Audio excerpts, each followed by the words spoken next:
un petit élastique pour les pointes et des rubans. Donc, cet élastique-là, vous allez le couper en deux, puisqu'il faut un élastique par chausson. Donc, imaginons que je l'ai coupé en deux. Il faudra venir le coudre en étrier par rapport au chausson. Et évidemment, c'est mieux si la danseuse met son pied dans le chausson pour que vous puissiez prendre la tension de l'élastique sur sa cheville, parce que ça va venir comme ça, en fait. Donc, si vous ne prenez pas la dimension, évidemment, l'élastique ne servira absolument à rien. Il faut, par rapport à la pointe, vous avez une petite couture au milieu, comptez un petit doigt, et puis à l'extérieur de ce petit doigt-là, on va mettre l'élastique derrière. Donc on le coud à l'intérieur, parce qu'à l'extérieur, c'est pas très joli.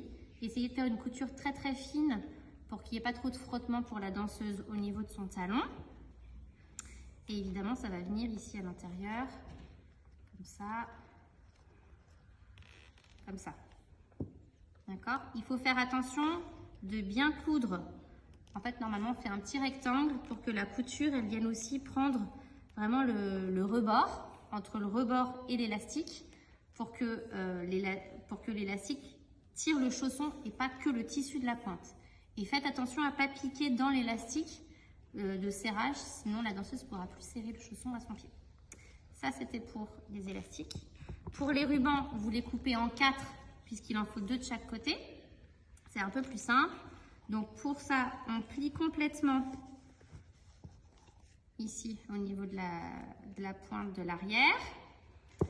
On compte 1 pouce et on va mettre le ruban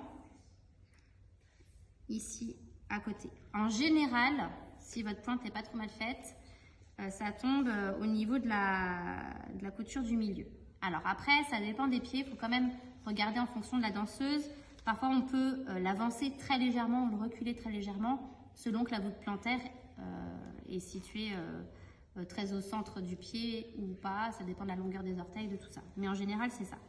Même boulot que pour l'élastique. Donc, vous allez coudre en rectangle ici et en faisant attention à ce qu'il y ait une couture vraiment à ras entre le ruban et puis la pointe sans piquer dans l'élastique de serrage. Ça, donc vous avez 4 fois à coudre. Et puis au bout du ruban, pour pas que ça s'effiloche, vous pouvez mettre du vernis transparent. Voilà, au boulot!